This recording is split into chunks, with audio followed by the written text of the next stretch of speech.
ನಿಮ್ಮ ಡಾಕ್ಟರ್ ನೇರ ಪ್ರಸಾರ ಕಾರ್ಯಕ್ರಮಕ್ಕೆ ಸ್ವಾಗತ. ನಾನು ಶಕುಂತಲಾ ಭೂಷಣ್. ಒತ್ತಡದ ಜೀವನ, ಬದಲಾಗ್ತಾ ಇರುವ ಜೀವನ ಶೈಲಿ, ಜನರಿಗೆ ನೂರಾರು ಆರೋಗ್ಯ ಸಮಸ್ಯೆ. ಯಾವ ಸಮಸ್ಯೆಗೆ ಯಾವ ಚಿಕಿತ್ಸೆ ಅನ್ನೋದೇ ದೊಡ್ಡ ಚಿಂತೆ. ಇಂತಹ ಸಮಸ್ಯೆ ಇರೋರಿಗೆ ಒಂದೇ ವೇದಿಕೆಯಲ್ಲಿ ಸಿಗುತ್ತೆ ಉತ್ತರ. ಇದೇ ಟಿವಿನ ವಿಶೇಷ ಕಾರ್ಯಕ್ರಮ ನಿಮ್ಮ ಡಾಕ್ಟರ್.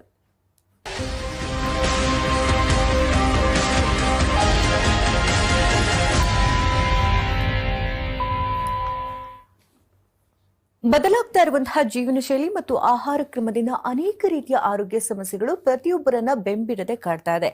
ಇತ್ತೀಚಿನ ದಿನಮಾನಗಳಲ್ಲಿ ಬಂಜೆತನ ಅನ್ನುವಂತಹ ಸಮಸ್ಯೆ ಬಹುದೊಡ್ಡದಾಗಿ ಬೆಳೀತಾ ಇದೆ. ಈ ಬಂಜೆತನಕ್ಕೆ IVF ಅನ್ನುವ ಟ್ರೀಟ್ಮೆಂಟ್ ವಿಧಾನದ ಮೂಲಕ ಮಕ್ಕಳನ್ನ ಪಡೆಯಬಹುದಾಗಿದೆ. ಹಾಗಾದ್ರೆ IVF ಟ್ರೀಟ್ಮೆಂಟ್ ಹೇಗೆ ನಡೆಯುತ್ತೆ? IVF ಟ್ರೀಟ್ಮೆಂಟ್ಗೆ ಖರ್ಚು ವೆಚ್ಚಗಳು ಎಷ್ಟೆಷ್ಟಾಗಬಹುದು? IVF ಟ್ರೀಟ್ಮೆಂಟ್ ಪಡೆದುಕೊಳ್ಳೋದಕ್ಕೆ ಎಷ್ಟು ದಿನಗಳು ಬೇಕಾಗಬಹುದು? ಆರೋಗ್ಯವಾದಂತಹ ಉತ್ತಮ ಮಗುವನ್ನು ನಾವು ಪಡ್ಕೊಳ್ಳೋಕೆ ಸಾಧ್ಯ ಇದೆಯಾ? ಇದೆಲ್ಲದರ ಬಗ್ಗೆ ಮಾಹಿತಿಯನ್ನು ಕೊಡೋದಕ್ಕೆ ಗರ್ಭಗುಡಿ IVF ಸೆಂಟರ್ನ ಮೆಡಿಕಲ್ ಡೈರೆಕ್ಟರ್ ಆಗಿರ್ತಕ್ಕಂಥ ಡಾಕ್ಟರ್ ಚೈತ್ರ ಅವರು ನಮ್ಮೊಂದಿಗಿದ್ದಾರೆ. Ma'am, welcome to the show. ಇತ್ತೀಚಿನ ದಿನಗಳಲ್ಲಿ ಗಮನಿಸ್ತಾ ಇದ್ವಿ, ಈಗ ಮಕ್ಕಳನ್ನ ಪಡ್ಕೊಳ್ಳೇಬೇಕು ಅಂತ ಅನೇಕ ರೀತಿ ಸರ್ಕಸ್ಗಳನ್ನ ಮಾಡ್ತಿರ್ತಾರೆ. ಯೋಗ ಮಾಡ್ತಾರೆ, ಡಯಟ್ ಮಾಡ್ತಾರೆ, ಜೊತೆಗೆ ಆಯುರ್ವೇದ ಟ್ರೀಟ್ಮೆಂಟ್, ಬೇರೆ ಬೇರೆ ಟ್ರೀಟ್ಮೆಂಟ್ಗಳಿಗೆಲ್ಲ ಹೋಗಿ ಮಗುವನ್ನ ಪಡ್ಕೊಳ್ಬಹುದು ಅಂತ ಪ್ರಯತ್ನಗಳು ಪಟ್ಟಿರ್ತಾರೆ. ತುಂಬಾ ಜನಕ್ಕೆ ಸಾಧ್ಯನೇ ಆಗಿರುತ್ತಿಲ್ಲ. ಅಂಥದ್ರಲ್ಲಿ IVF ಅನ್ನೋದು ಈಗ ವರದಾನ ಅಂತ ಹೇಳ್ಬಹುದು. ಸೊ ಹಾಗಾಗಿ ಈ ಒಂದು IVF ಟ್ರೀಟ್ಮೆಂಟ್ ಹೇಗೆ ನಡೆಯುತ್ತೆ, ಯಾರು ಪಡ್ಕೊಳ್ಬಹುದು, ಖರ್ಚು ವೆಚ್ಚಗಳು ಏನು, ಇದೆಲ್ಲದ್ರ ಬಗ್ಗೆ ಅಷ್ಟೊಂದು ಮಾಹಿತಿಗಳು ಜನರಿಗೆ ಇರೋದಿಲ್ಲ. ಸೊ ಈ ಸಂಚಿಕೆನ ಅದಕ್ಕಾಗಿ ಮೀಸಲಿಡೋಣ. ಸೊ ಮೊದಲಿಗೆ IVF ಟ್ರೀಟ್ಮೆಂಟ್ ಅಂತಂದ್ರೆ ಸೊ IVF ಟ್ರೀಟ್ಮೆಂಟ್ ಅಂದ್ರೆ ಕಾಮನ್ ಮ್ಯಾನ್ ಟರ್ಮ್ಸ್ ಅಲ್ಲಿ ಟೆಸ್ಟ್ ಟ್ಯೂಬ್ ಬೇಬಿ ಅಂತ ಏನ್ ಕರಿತೀವಿ ಅದನ್ನ IVF ಅಂತ ಕರೀತಾರೆ, ಇನ್ ವಿಟ್ರೋ ಫರ್ಟಿಲೈಸೇಷನ್ ಅಂತ. ಸೊ ಇದರಲ್ಲಿ ಹೆಂಗಸಿನ ಮೊಟ್ಟೆಗಳನ್ನ ನಾವು ಲ್ಯಾಬ್ ಬಾಡಿಯಿಂದ ಆಚೆ ತಗೊಂತೀವಿ. ಸೊ ಫಸ್ಟ್ 12-15 ಡೇಸ್ ಆ ಹೆಂಗಸಿಗೆ ಹಾರ್ಮೋನಲ್ ಇಂಜೆಕ್ಷನ್ಸ್ ಕೊಡ್ತೀವಿ. ಅದಾದ್ಮೇಲೆ ಅನೆಸ್ಥೀಶಿಯಾ ಅಂಡರ್ ಆ ಎಗ್ಸ್ ನ ರಿಟ್ರೀವ್ ಮಾಡ್ತೀವಿ. ಸೊ ಇದೇನು ಒಂದು ಆಪರೇಷನ್ ತರ ಇರಲ್ಲ, ಜಸ್ಟ್ ಎಗ್ಸ್ ನ ಬಾಡಿಯಿಂದ ಸಕ್ಔಟ್ ಮಾಡ್ತೀವಿ. ಸೊ ಈ ಎಗ್ಸ್ ನ ಹಸ್ಬೆಂಡ್ ಸ್ಪರ್ಮ್ಸ್ ಜೊತೆ ಅದನ್ನ ಫರ್ಟಿಲೈಸ್ ಮಾಡಿ, ಸೊ ಈ ಫರ್ಟಿಲೈಸೇಷನ್ ನಾರ್ಮಲಿ ಏನಂದ್ರೆ ಫೆಲೋಪಿಯನ್ ಟ್ಯೂಬ್ಸ್ ಅಂದ್ರೆ ಒಂದು ಹೆಂಗಸಿನ ಫೆಲೋಪಿಯನ್ ಟ್ಯೂಬ್ ಅಲ್ಲಿ ಆಗ್ಬೇಕಾಗಿದ್ದನ್ನ ನಮ್ ಲ್ಯಾಬ್ ಅಲ್ಲಿ ಫರ್ಟಿಲೈಸ್ ಮಾಡ್ತೀವಿ.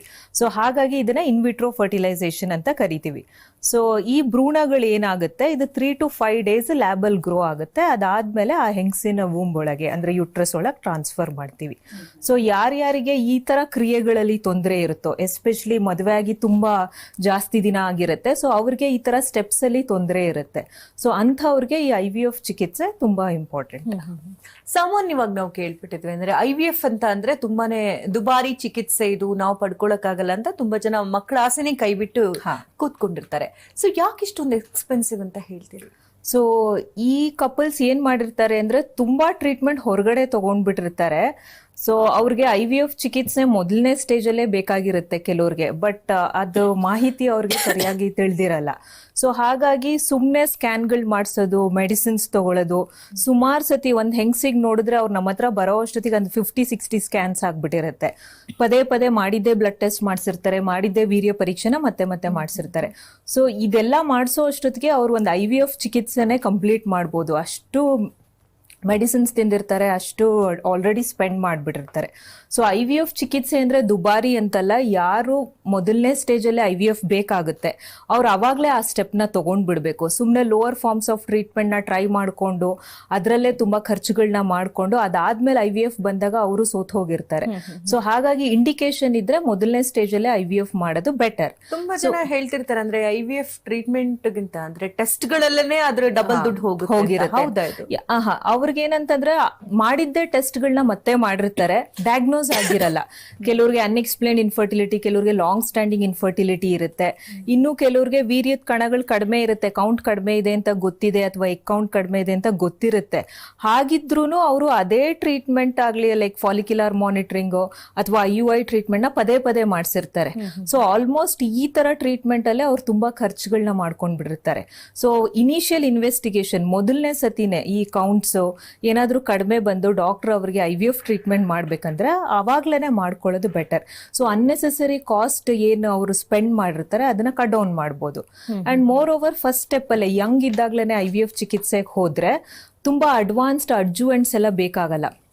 ಅದು ಭ್ರೂಣ ಟೆಸ್ಟಿಂಗ್ ಆಗಿರ್ಬೋದು ಅಥವಾ ಲೇಸರ್ ಆಗಿರ್ಬೋದು ಅಥವಾ ಅಡ್ವಾನ್ಸ್ಡ್ ಕಲ್ಚರ್ಸ್ ಇದೆಲ್ಲ ಬೇಕಾಗೋದಿಲ್ಲ. ಸೊ ಸಿಂಪಲ್ IVF ಮಾಡಿದ್ರೆ ಯಂಗ್ ಪೇಷಂಟ್ಸ್ಗೆ ಬೇಗ ಕನ್ಸೀವ್ ಬಿಡ್ತಾರೆ. ಸೊ ಅವ್ರು ಮಾಡೋ ತಪ್ಪು ಇದು, ಮೊದಲರಲ್ಲಿ ಅಕ್ಸೆಪ್ಟೆನ್ಸ್ ಇರಲ್ಲ IVF ಬೇಕು ಅಂತ. ಸೊ ಅದನ್ನ ಅಲ್ಲಗೆಳ್ಕೊಂಡು ಅದೇ ಟ್ರೀಟ್ಮೆಂಟ್ ನ ಮುಂದುವರಿಸುತ್ತೆ. ಕಾಲ್ ಹಿಡಿದ್ರೆ ಮಾತನಾಡ್ಸೋಣ. ಅರ್ಪಿತಾ ಕರೆ ಮಾಡಿದ್ರೆ ಮಂಡ್ಯದಿಂದ. ನಮಸ್ತೆ ಅರ್ಪಿತಾ ಅವರೇ. ಡಾಕ್ಟರ್ ಇದ್ದಾರೆ ಮಾತನಾಡಿ. ಹೇಳಿ ಅರ್ಪಿತಾ ಅವರೇ. ಮೇಡಮ್ ನಮ್ಗೆ ಫಸ್ಟ್ನೇದು ಬೇಬಿ ಆಗಿದೆ, ಹಾ ಇನ್ನೊಂದು ಬೇಬಿ ಆಗ್ತಾ ಇಲ್ಲ. ಅದು ಎವ್ಯಾಲ್ಯೂಯೇಟ್ ಮಾಡಿಸ್ಬೇಕು ಅರ್ಪಿತಾ. ಎಷ್ಟು ಮಗುಗೆ ಏಜ್? ಮೇಡಮ್ 4 ವರ್ಷ ಆಗಿದೆ. ಹಾ, ಸೊ 4 ವರ್ಷ ಆಗಿರೋದ್ರಿಂದ ನೀವು ಮತ್ತೆ ಹಸ್ಬೆಂಡ್ ಒಂದ್ಸತಿ ಬಂದ್ಬಿಟ್ಟು ಸ್ಕ್ಯಾನು, ಕೆಲವು ರಕ್ತ ಪರೀಕ್ಷೆ, ವೀರ್ಯ ಪರೀಕ್ಷೆ ಇರುತ್ತೆ. ಇಷ್ಟು ಮಾಡಿಸ್ದಾಗ್ಲೇ ನಿಮ್ಗೊಂದು ಐಡಿಯಾ ಬರುತ್ತೆ ಏನಕ್ಕೆ 2ನೇ ಮಗು ಆಗ್ತಾ ಇಲ್ಲ ಅಂತ.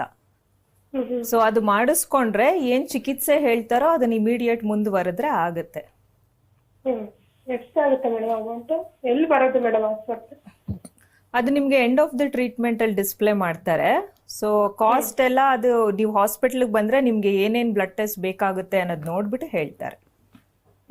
ಸರಿ ಮೇಡಮ್. ಧನ್ಯವಾದ ಅರ್ಪಿತಾ ಕರೆ ಮಾಡೋದಕ್ಕಾಗಿ. ನೀವು ತುಂಬಾ ಜನ ಒಂದಷ್ಟು ಹೇಳ್ತಿರ್ತಾರೆ, ಈಗ IVF ಟ್ರೀಟ್ಮೆಂಟ್ ಈಗ ಒಂದು ಹಾಸ್ಪಿಟಲ್ಗೆ ಹೋದ್ರೆ ಕಡಿಮೆ ಆಗುತ್ತೆ, ಇನ್ನೊಂದು ಹಾಸ್ಪಿಟಲ್ಗೆ ಹೋದ್ರೆ ತುಂಬಾ ದುಡ್ಡು ಹಿಡಿತಾರೆ, ಆ ಥರ ಎಲ್ಲ ಒಂದು ಟಾಕ್ಸ್ ನಾವು ಕೇಳಿದೀವಿ. ಇದು ನಿಜನಾ? ಒಂದು ಹಾಸ್ಪಿಟಲ್ಗಿಂತ ಮತ್ತೊಂದು ಹಾಸ್ಪಿಟಲ್ ಅಲ್ಲಿ ಟ್ರೀಟ್ಮೆಂಟ್ ದುಡ್ಡು ಕಾಸ್ಟ್ ವೈಸ್ ವೇರಿ ಆಗುವಂಥದ್ದು? ಸೊ ನಾವ್ ಇದು ಅರ್ಥ ಮಾಡ್ಕೋಬೇಕು, ಪೇಷಂಟ್ ಇದು ಫಸ್ಟ್ ಟೈಮ್ IVF ಹೋಗ್ತಾ ಇದ್ದಾರಾ, ಅವ್ರದ್ದು ಏಜ್ ಏನು, ಅವ್ರದ್ದು ಇನ್ಫರ್ಟಿಲಿಟಿ ಕಾಸ್ಟ್ ಏನು, ಇದೆಲ್ಲ ಅರ್ಥ ಮಾಡ್ಕೋಬೇಕು. ಸೊ ಜನರಲ್ ಆಗಿ ನಾವು ಆಡ್ಸ್ ಅಲ್ಲಿ ಏನ್ ನೋಡ್ತೀವಿ ಅಥವಾ ಪೇಷಂಟ್ಸ್ ಏನ್ ಕೇಳಿಸ್ಕೊಂತಾರೆ, IVF ಪ್ಯಾಕೇಜ್ಗೆ ಇಷ್ಟು ಕಾಸ್ಟ್ ಇದೆ ಅಂತ. ಸೊ ಪೇಷಂಟ್ನೇ ನೋಡ್ದಲೆ, ಪೇಷಂಟ್ ನ ಎವ್ಯಾಲ್ಯೂಯೇಟ್ ಮಾಡ್ದಲೆ, ಪೇಷಂಟ್ಗೆ ಏನ್ ನೀಡ್ ಇದೆ ಅನ್ನೋದನ್ನೇ ಅರ್ಥ ಮಾಡ್ಕೊಂಡಲೆ ನಾವು ಬೇಸಿಕ್ IVF ಟ್ರೀಟ್ಮೆಂಟ್ ಎಲ್ಲರಿಗೂ ಕೊಡೋದಕ್ಕಾಗಲ್ಲ.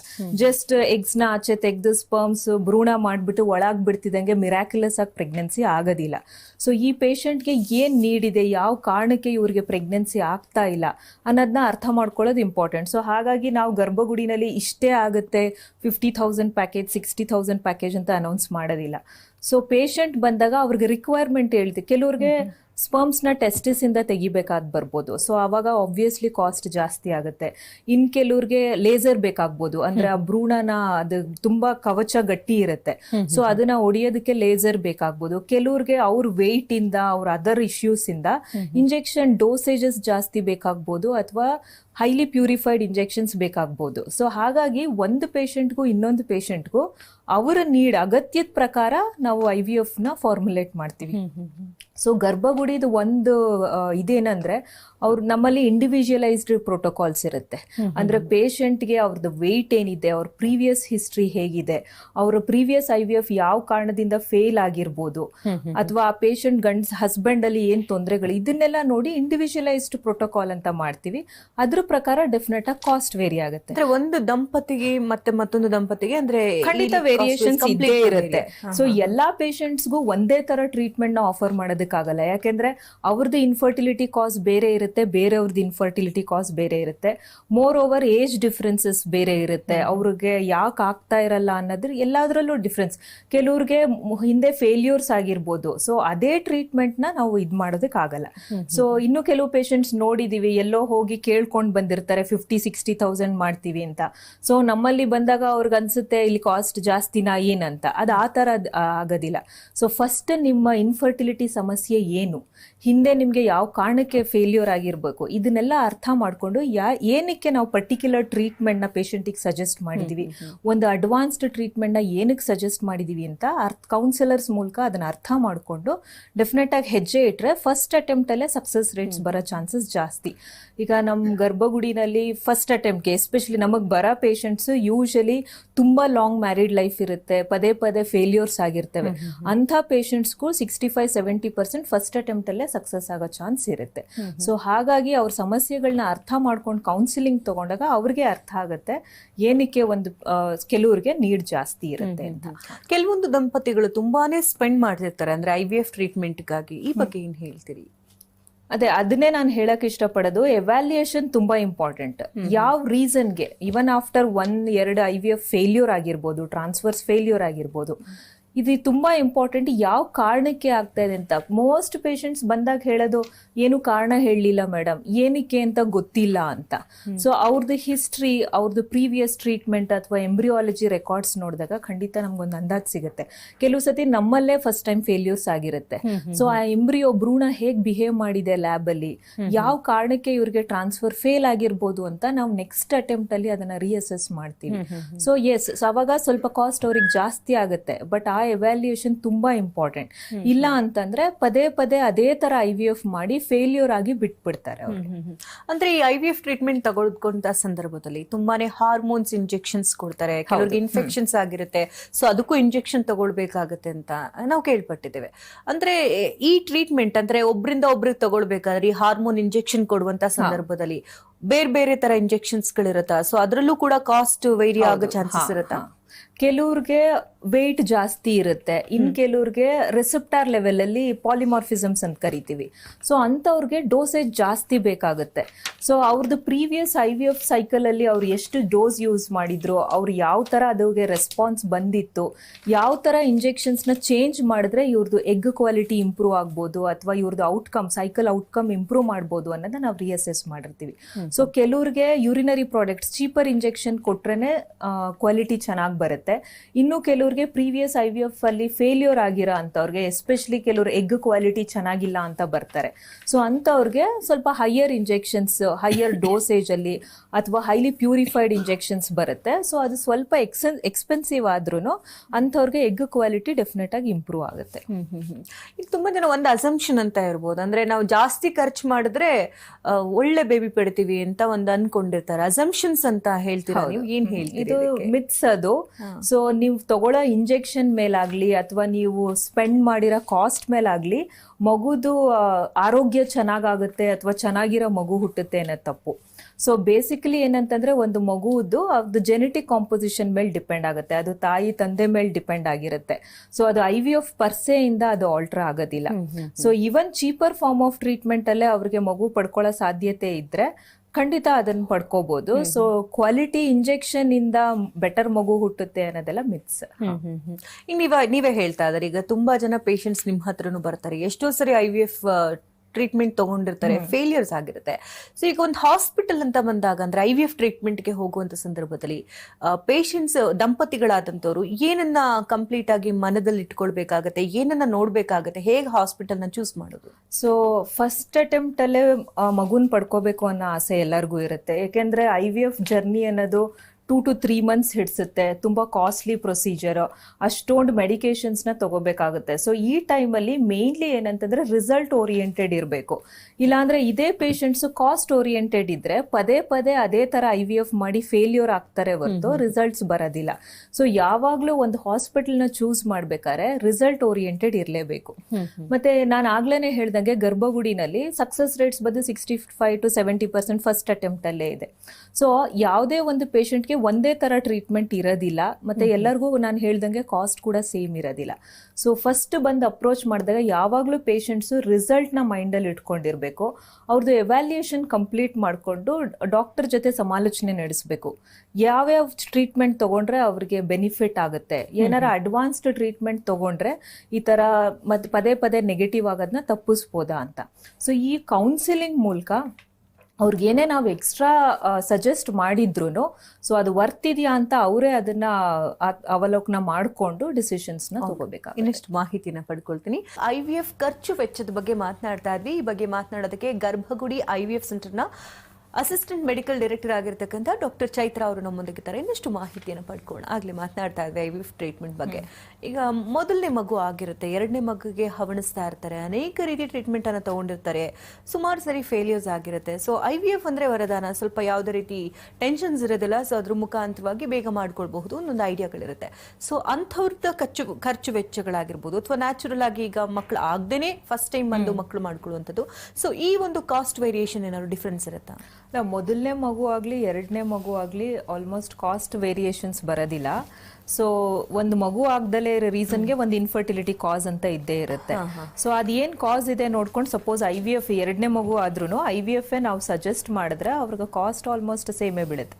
ಬಟ್ ಈ ತರ ಪೇಷಂಟ್ಸ್ ಸೆಕೆಂಡರಿ ಇನ್ಫರ್ಟಿಲಿಟಿ ಅಂತ ಏನ್ ಬರ್ತಾರೆ ಅಂದ್ರೆ ಆಲ್ರೆಡಿ ಒಂದ್ಸತಿ ಮಗು ಆಗಿರೋರು, ಅವ್ರಿಗೆ ಸಕ್ಸಸ್ ರೇಟ್ಸ್ ಚೆನ್ನಾಗಿರುತ್ತೆ. ಬಿಕಾಸ್ ಆಲ್ರೆಡಿ ಅವ್ರಿಗೆ ಪ್ರೂವನ್ ಇಂಪ್ಲಾಂಟೇಶನ್, ಮಗು ಬೆಳೆಸೋ ಶಕ್ತಿ ಇದೆ ಅಂತ ಗೊತ್ತಿರುತ್ತೆ. ಸೊ ಎಂಬ್ರಿಯೋಸ್ ಫಾರ್ಮೇಶನ್ ಆಗೋ ಚಾನ್ಸ್ ಎಲ್ಲ ಜಾಸ್ತಿ. ಸೊ ಇಂಥವ್ರಿಗೆ ಬೇಸಿಕ್ IVF ಟ್ರೀಟ್ಮೆಂಟ್ ಅಲ್ಲೇ ಡೆಫಿನೆಟ್ ಆಗಿ ಮಕ್ಕಳಾಗೋ ಚಾನ್ಸ್ ಇರುತ್ತೆ. ಸೊ ಅಂತವ್ರಿಗೆ ಪ್ರಾಬಬ್ಲಿ ಅಡ್ವಾನ್ಸ್ ಟ್ರೀಟ್ಮೆಂಟ್ಸ್ ಬೇಕಾಗಲ್ಲ. ಯಾರು ಮೊದಲನೇ ಸತಿ ಬರ್ತಾರೆ, ಹಿಂದೆ ಮಕ್ಕಳಾಗಿಲ್ದಲೇ ಇರೋರು ಅಥವಾ ಪದೇ ಪದೇ ಅಬಾರ್ಷನ್ ಆಗಿರೋರು, ಅಂತವ್ರಿಗೆ ಪ್ರಾಬಬ್ಲಿ ಸ್ವಲ್ಪ ಹೈಯರ್ ಟ್ರೀಟ್ಮೆಂಟ್ ಬೇಕಾಗ್ಬೋದು. ಸೊ ಒಂದು ಫ್ಯೂ ಥೌಸಂಡ್ಸ್ ಅಲ್ಲಿ ಆ ಖರ್ಚು ವೇರಿಯೇಷನ್ಸ್ ಇರುತ್ತೆ ಅಷ್ಟೇ.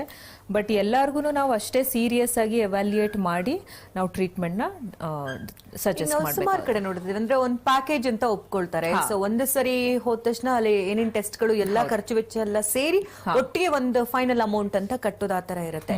ಸೊ ನಿಮ್ಮಲ್ಲೂ ಹಾಗೇನಾ, ಹೇಗೆ? ಇಲ್ಲ, ಆ ತರ ಜನರಲ್ ಆಗಿ ಪ್ಯಾಕೇಜಸ್ ಅಂತಲ್ಲ, ಕೆಲವೊಂದು ಪ್ಯಾಕೇಜಸ್ ಅಲ್ಲಿ ಇನ್ಕ್ಲೂಡ್ ಮಾಡಿ ಕೊಟ್ಟಿರ್ತೀವಿ.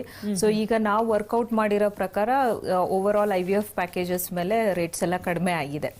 ಸೊ ಕೆಲವು ಕಡೆ ನಾವು ಅಡ್ವರ್ಟೈಸ್ಮೆಂಟ್ಸ್ ನೋಡಿರ್ಬೋದು, ಇಂಜೆಕ್ಷನ್ಸ್ ಇನ್ಕ್ಲೂಡೆಡ್, ಎಲ್ಲ ಇನ್ಕ್ಲೂಡೆಡ್, ಫೇಲ್ಯೂರ್ ಆದ್ರೆ ರೀಫಂಡ್ಸ್ ಕೊಡ್ತೀವಿ ಅಥವಾ ಫೇಲ್ಯೂರ್ ಆದ್ರೆ ಸೆಕೆಂಡ್ ಸೈಕಲ್ ಮಾಡ್ಕೊಡ್ತೀವಿ ಅಂತ. ಸೊ ಒಂದ್ ಅರ್ಥ ಮಾಡ್ಕೋಬೇಕು, ಇಂಜೆಕ್ಷನ್ಸ್ ಮೇಲೆ ಹಾಸ್ಪಿಟಲ್ ಕೂಡ ಸ್ಪೆಂಡ್ ಮಾಡಿರುತ್ತೆ, ಇನ್ಫ್ರಾಸ್ಟ್ರಕ್ಚರ್ ಇರುತ್ತೆ. IVF ಲ್ಯಾಬ್ ಅನ್ನೋದು ಒಂದು ಹೈಲಿ ಕಂಟ್ರೋಲ್ಡ್ ಎನ್ವಿರಾನ್ಮೆಂಟ್. ಅದನ್ನ ಮೇಂಟೆನೆನ್ಸ್ ಮಾಡೋದಕ್ಕೆ ಸುಮಾರು ಖರ್ಚುಗಳಿರುತ್ತೆ. ಆ ಭ್ರೂಣಗಳು ಏನಿರುತ್ತೆ ಅದನ್ನ ಸ್ಟೋರ್ ಮಾಡೋದಕ್ಕೆ ತುಂಬಾ ಖರ್ಚುಗಳಿರುತ್ತೆ. ಸೊ ಹಾಗಾಗಿ ಒಂದೇ ಪ್ಯಾಕೇಜ್ ಅಲ್ಲಿ ಆತರ ಮಲ್ಟಿಪಲ್ IVFs ಮಾಡಿದಾಗ ಅದ್ರ ಕ್ವಾಲಿಟಿನ ನಾವೇ ಅರ್ಥ ಮಾಡ್ಕೋಬೇಕು. ಸೊ ಇದ್ರದ್ದು ಹೇಗಿರುತ್ತೆ ಅಂತ. ಸೊ ಈ ತರ ಮಾರ್ಕೆಟಿಂಗ್ ಗಿಮಿಕ್ಸ್ಗೆ ಪ್ರಾಬಬ್ಲಿ ಪೇಷಂಟ್ಸ್ ಬೀಳ್ಬಾರ್ದು. ಒಂದು ಪ್ಯಾಕೇಜ್ ಅಲ್ಲಿ 2 ಸತಿ IVF ಮಾಡ್ತೀವಿ, 3 ಸತಿ. ಇದ್ರ ಬದಲು ರಿಸಲ್ಟ್ ಓರಿಯೆಂಟೆಡ್ ಇರೋದು ಬಹಳ ಮುಖ್ಯ. ಯಾಕೆಂದ್ರೆ ನಮ್ಮ ದೇಹನ ಅಷ್ಟೊಂದು ಹಾರ್ಮೋನ್ಸ್ಗೆ ಸಬ್ಜೆಕ್ಟ್ ಮಾಡಿ 2 to 3 months ಅಷ್ಟು ಹೈ ಹೋಪ್ಸ್ ಇಟ್ಕೊಂಡು ನಾವು ಒಂದ್ ಕಡೆ ಹೋದಾಗ ರಿಸಲ್ಟ್ಸ್ ನ ನೋಡ್ಬೇಕಾಗುತ್ತೆ ಹೊರತು ಅವ್ರು ಯಾವ ಪ್ಯಾಕೇಜ್ ಆಫರ್ ಮಾಡ್ತಾರೆ ಅಥವಾ ಒಂದು ಪ್ಯಾಕೇಜ್ ಅಲ್ಲಿ ಎಷ್ಟು IVF ಕೊಡ್ತಾರೆ ಅನ್ನೋದ್ರ ಮೇಲೆ ಗಮನ ಹರಿಸಬಾರ್ದು. ಅಂದ್ರೆ ಎಷ್ಟು ಆಗ್ಬಹುದು ಅಂತ ಅಂತೀರಿ ಓವರ್ ಆಲ್ ಆಗಿ ಒಂದು ಸಮರೈಸ್ ಮಾಡಿ ಹೇಳಿದ್ರೆ? ಯಾವ್ದ್ರದ್ದು ಕಾಸ್ಟ್ ವೈಸ್? ಸೊ ಅದೇ ನಾನು ಹೇಳ್ದಂಗೆ ಅದು ಪೇಷಂಟ್ ಮೇಲ್ ಹೋಗುತ್ತೆ.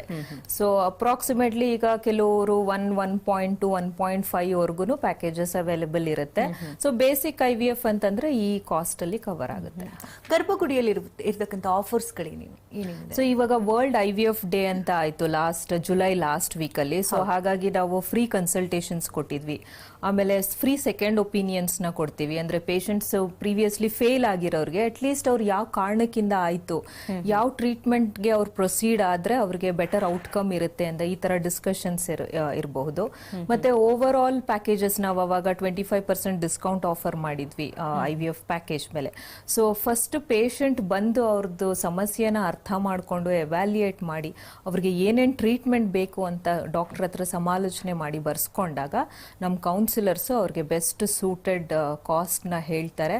ಸೊ ಅದು ಆಲ್ವೇಸ್ ಬೆಟರ್ ಹಾಸ್ಪಿಟಲ್ಗೆ ಬಂದು ಡಿಸ್ಕಸ್ ಮಾಡೋದು. ಸೊ ಓವರ್ ಆಲ್ ಇಷ್ಟು ಪ್ಯಾಕೇಜ್ ಅಲ್ಲಿ ಇಷ್ಟು ಮಾಡ್ತೀವಿ ಅನ್ನೋದು ತಪ್ಪು ಅನ್ಸುತ್ತೆ. ಈಗ ತುಂಬಾ ಕಡೆ ಹೋಗಿರ್ತಾರೆ, ನಾನು ಗಮನಿಸಿದಂಗೆ ಈಗ ಒಂದ್ಸರಿ ಹೋದ ತಕ್ಷಣ ಡಾಕ್ಟರ್ ಒಂದಷ್ಟು ಟೆಸ್ಟ್ ಗಳನ್ನ ಬರೀತಾರೆ.